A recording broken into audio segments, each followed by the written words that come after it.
Então, pessoal, é o seguinte. Hoje é a nossa última videoaula do capítulo 4 do livro Vygotsky, Linguagem, Desenvolvimento e Aprendizagem. O que a gente está abordando aqui nesse quarto capítulo é a linguagem e o desenvolvimento na idade escolar. Bom, essa é a última videoaula. Na nossa próxima aula, a gente vai dar continuidade ao livro, tá bom? A nossa aula de hoje vai ser como se fosse uma conclusão do capítulo 4, para a gente poder seguir o capítulo 5 do livro, né? É tão legal a gente ver que a gente está evoluindo a cada dia, né? A cada aula é uma aprendizagem diferente. A cada aula, alguma coisinha lá dentro da gente muda. Até porque a aprendizagem é isso. É por isso que a aprendizagem, ela é fundamental na vida do ser humano. Até a própria Bíblia fala que a sabedoria honra o homem. A sabedoria honra o homem. O homem, quando eu digo, é no sentido de geral, não espécie. Quer dizer, é no sentido geral. É, não espécie, verdade. Estou raciocinando muito ruim. Então vamos continuar o livro aqui na página 114, tá? Uma conclusão do capítulo, né? Então vamos lá. O desenvolvimento da linguagem serve como paradigma de todo o problema examinado. A linguagem origina-se, em primeiro lugar, como meio de comunicação entre a criança e as pessoas que a rodeiam. Ou seja, a linguagem é o primeiro contato de comunicação com o mundo exterior da criança, né? É o primeiro contato, é através da linguagem que ela vai ter esse contato, que ela vai conseguir adquirir esse conhecimento. Só depois convertido em linguagem interna. O que ele quer dizer aqui em linguagem interna? É a linguagem que a gente tem dentro, no nosso psico, entendeu? Na nossa psicomente. É aquela linguagem, né? E é através da linguagem que a gente vai conseguir organizar. Lembra que eu falei nas nossas aulas anteriores que a habilidade nada mais é do que várias. Agora eu não lembro muito bem, mas eu falei que a habilidade em resolver problemas, o raciocínio, nada mais é do que várias coisas organizadas dentro da mente, né? Então a linguagem ajuda muito a organizar essas ideias dentro da cabeça, né? A linguagem ajuda no pensamento, coisa que todo ser humano tem, né? Todo ser humano em geral tem. A linguagem interna. Então depois, né, que ela aprende essa linguagem é convertida no interior. Transforma-se em função mental interna que fornece os meios fundamentais ao pensamento da criança. Aqui falou de função mental, né? Então isso serve de lição pra gente não pensar que as funções mentais são só aquelas que Vygotsky disse, né? Que é a memória, que é o raciocínio, o pensamento. Não é só isso, tem várias funções mentais dentro da gente. Mas eu quero que vocês entendam que aquelas funções mentais que eu citei, elas servem para um propósito específico que a gente usou para explicar tal matéria naquele vídeo. Mas existem outras funções mentais que podem não servir para porque eu estava explicando, né? Por isso que às vezes não foi citado. Então, essa função mental interna, ela fornece os meios fundamentais ao pensamento da criança, como eu já disse. E olha que eu nem li, hein? As pesquisas de Boudin, Ignato e Piaget demonstraram que a necessidade de verificar o pensamento. Vamos de novo. Mostraram que a necessidade de verificar o pensamento nasce pela primeira vez quando há uma discussão entre crianças. E só depois disso o pensamento apresenta-se na criança como uma atividade interna, cuja característica é o fato de a criança começar a conhecer e a verificar os fundamentos do seu próprio pensamento. Cremos facilmente na palavra, diz Piaget, mas só no processo de comunicação surge a possibilidade de verificar e confirmar o pensamento. como a linguagem interior e o pensamento nascem do complexo de inter-relações, ou seja, a linguagem interna ela se relaciona com o pensamento, né? Então ela se interrelaciona, né, entre a criança e as pessoas que a rodeiam. Assim, estas inter-relações entre o que, gente? Entre a linguagem interior e o pensamento e entre a criança e as pessoas que a rodeiam, né? Assim, essas inter-relações são também a origem dos processos volitivos da criança. No seu último trabalho, Piaget demonstrou que a cooperação favorece o desenvolvimento do sentido moral na criança.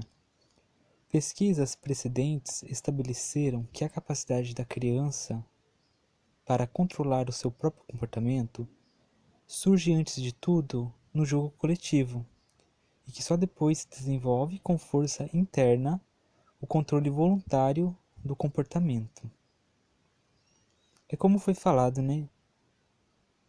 Como a gente falou no nossa aula anterior, né? Imitação. Então ela só começa a controlar por imitação ou porque sabe que vai ter uma consequência.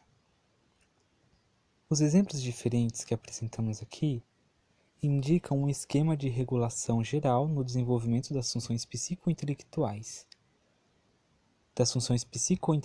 superiores na infância, que, do ponto de vista, se refere ao processo de aprendizagem da criança no seu conjunto. Dito isto, não é necessário sublinhar que a característica essencial da aprendizagem é que engendra a área do desenvolvimento potencial. Ou seja, lembra o que é desenvolvimento potencial? Até onde a criança demonstra que pode chegar no seu desenvolvimento. Entenderam? Vamos reler. Dito isto, não é necessário sublinhar que a característica essencial de aprendizagem é que é que entra na área do desenvolvimento potencial. Ou seja, que faz nascer, estimula a atividade na criança em grupo de processos internos de desenvolvimento no âmbito das inter-relações com outros, que, na continuação, são absorvidos pelo curso interior de desenvolvimento e se convertem em aquisições internas da criança, ou seja, eu vou resumir aqui o que ele quis dizer aqui. Ele quer dizer que as experiências que a criança tem se convertem segundo como a criança é na sua personalidade, em tudo. Se converte internamente para dentro da criança. E quando a criança ela se vê num ambiente de relação social, ela se vê numa cena da sua vida, o que ela viveu, o que ela internalizou, né? O que ela viveu e o que ela internalizou vai demonstrar ali a forma como ela encara as várias cenas da vida, vai demonstrar o que ela internalizou, o que ela é mais ou menos isso. Considerada deste ponto de vista, a aprendizagem não é, em si mesma, desenvolvimento, mas uma correta organização da aprendizagem da criança conduz ao desenvolvimento mental. Lembra, gente, que a gente discutiu aprendizagem e desenvolvimento? Né? Muito boa aquela aula, hein? Eu convido vocês a verem, tá no nosso capítulo anterior. Agora eu não vou lembrar como é o nome, mas está no capítulo anterior, tá em um dos vídeos do capítulo anterior. Então vamos voltar. Por isso, a aprendizagem é um momento... Peraí, mais para trás. Considerada deste ponto de vista, a aprendizagem não é, em si mesma, desenvolvimento, mas uma correta organização da aprendizagem da criança conduz ao desenvolvimento mental. Foi aquilo que a gente falou. Uma organização, né? É uma organização. A aprendizagem é como se ela organizasse, é como se ela se organizasse na cabeça da criança. E assim, ela mesma se conduz ao desenvolvimento mental. ativa todo um grupo de processos de desenvolvimento, né? Então vamos lá. Então ela ativa todo um grupo de processos de desenvolvimento e esta ativação não poderia produzir-se sem a aprendizagem. Por isso, a aprendizagem é um momento intrinsecamente necessário e universal para que se desenvolvam na criança essas características humanas não naturais, mas formadas historicamente. Muito bom. Tal como um filho de surdos mudos que não ouve falar à sua volta, continua mudo, apesar de todos os requisitos inatos necessários ao desenvolvimento da linguagem, e não desenvolve as funções mentais superiores ligadas à linguagem porque os pais são mudos. Assim, todo o processo de aprendizagem é uma fonte de desenvolvimento que ativa numerosos processos que não poderiam desenvolver-se por si mesmos sem a aprendizagem. Poxa, esse exemplo foi muito legal, porque ele botou lá o exemplo de dois pais que são mudos e surdos e têm um filho. Essa criança, ela não vai saber falar porque ninguém ensina. Ela não tem aprendizagem, não tem ninguém para ensiná-la. Então, com esse exemplo, a gente pode pensar e concluir que esses processos mentais da criança, apesar dela conseguir falar, eles não poderiam desenvolver-se por si mesmo. Eles não conseguem se desenvolver. Falar não consegue se desenvolver. Ouvir não ouvir consegue. Peraí.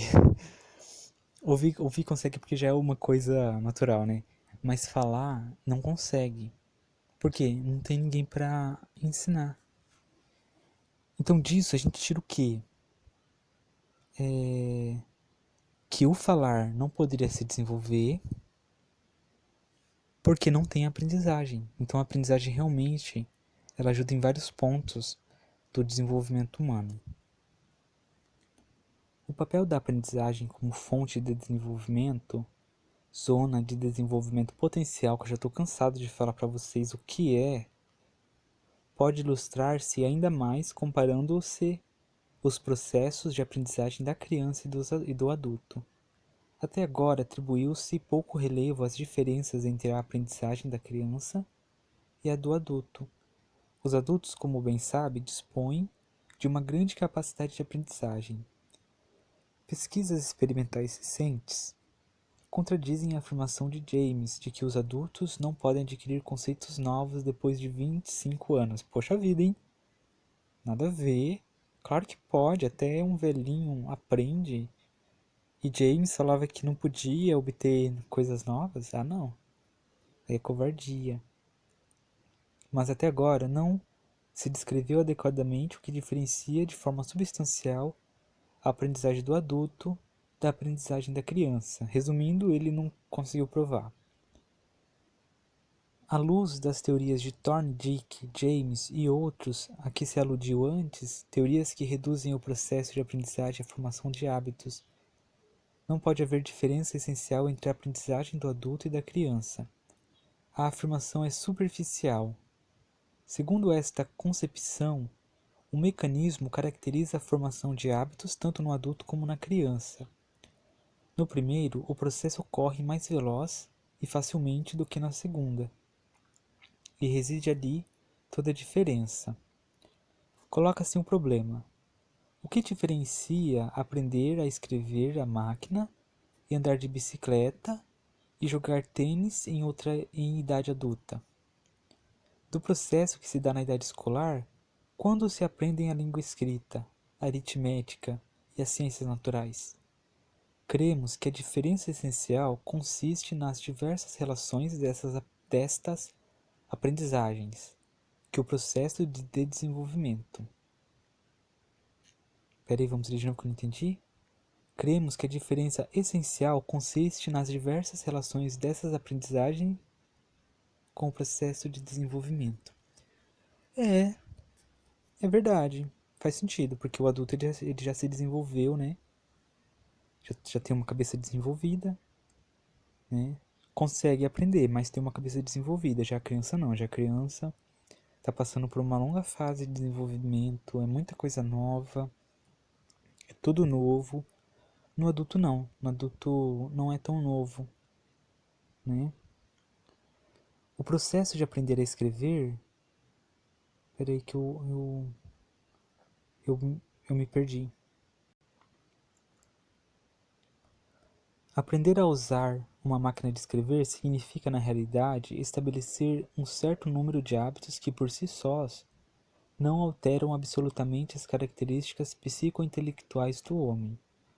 Uma aprendizagem deste gênero aproveita um desenvolvimento já elaborado e completo, e justamente por isso contribui muito pouco para o desenvolvimento geral. O processo de aprender a escrever é muito diferente. Algumas pesquisas demonstram que este processo ativa uma fase de desenvolvimento dos processos psicointelectuais inteiramente nova e muito complexa, e que o aparecimento destes processos origina uma mudança radical das características gerais psicointelectuais da criança. Da mesma forma, aprender a falar marca uma etapa fundamental na passagem da infância para a puerícia, eu acho que da infância para a adolescência, né? Podemos agora assumir o que dissemos e fazer uma formulação geral da relação entre os processos de aprendizagem e de desenvolvimento. Antes de o fazer, salientaremos que todas as pesquisas experimentais sobre a natureza psicológica dos processos de aprendizagem, da aritmética, da escrita, das ciências naturais e de outras matérias na escola elementar demonstram que seu fundamento ou eixo em torno da qual se montam é uma nova formação que se produz em idade escolar. Estes processos estão todos ligados ao desenvolvimento do sistema nervoso central. A aprendizagem escolar orienta e estimula processos internos de desenvolvimento. A tarefa real de uma análise do processo educativo consiste em descobrir o aparecimento e o desaparecimento dessas linhas internas de desenvolvimento no momento em que se verificam durante a aprendizagem escolar. Esta hipótese pressupõe necessariamente que o processo de desenvolvimento não coincide com o da aprendizagem. O processo de desenvolvimento segue o da aprendizagem, que cria a área do desenvolvimento potencial. Vamos ler de novo. Esta hipótese pressupõe necessariamente que o processo de desenvolvimento não coincide com o da aprendizagem. O processo de desenvolvimento segue o da aprendizagem, que cria a área do desenvolvimento potencial. Ele quis dizer aqui que o desenvolvimento ele segue a aprendizagem, né? Por quê? Porque a aprendizagem para eles é a base de tudo. É a base do desenvolvimento, é a base de tudo. E assim cria uma zona de desenvolvimento potencial, ou seja, até onde a criança pode chegar. O segundo momento essencial dessa hipótese é a afirmação de que a aprendizagem e desenvolvimento da criança, ainda que diretamente ligados, nunca se produzem de modo simétrico e paralelo. O desenvolvimento da criança não acompanha nunca a aprendizagem escolar, como uma sombra acompanha o objeto que a projeta. Então aqui ele já está dizendo ao contrário, ele está falando que é a aprendizagem que segue o desenvolvimento. Não tem como haver aprendizagem se não houver desenvolvimento. No outro ele fala que não tem como haver desenvolvimento se não houver aprendizagem, né? É bem difícil pra gente, né? Qual será que tá certo? Mas a gente não tá aqui para falar qual que tá certo e qual que não tá. A gente tá aqui para estudar as teorias, porque cada uma delas ajuda muito, muito mesmo.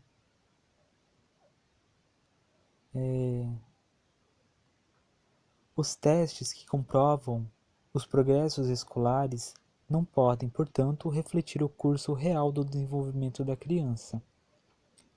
Existe uma dependência recíproca, ou seja, uma depende da outra.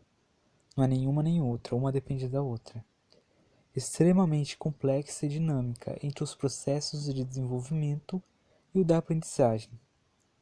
Dependência que não pode ser explicada por uma única fórmula especulativa a priorística. Cada matéria escolar tem uma relação própria com o curso do desenvolvimento da criança, relação que muda com a passagem da criança de uma etapa para outra.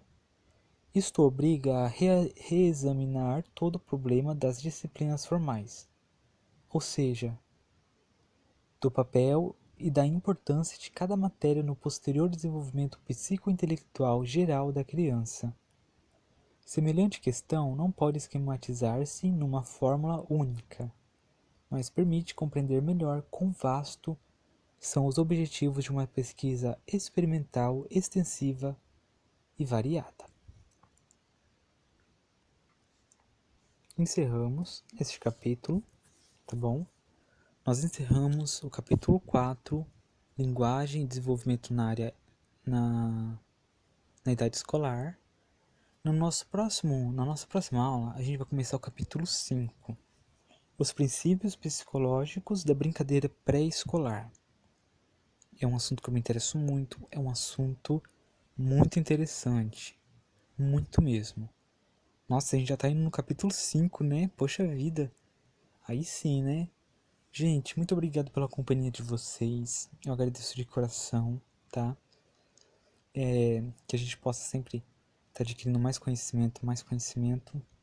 Quanto mais rápido você adquirir conhecimento, mais rápido você vai dominar um assunto, e isso é bom, tá bom?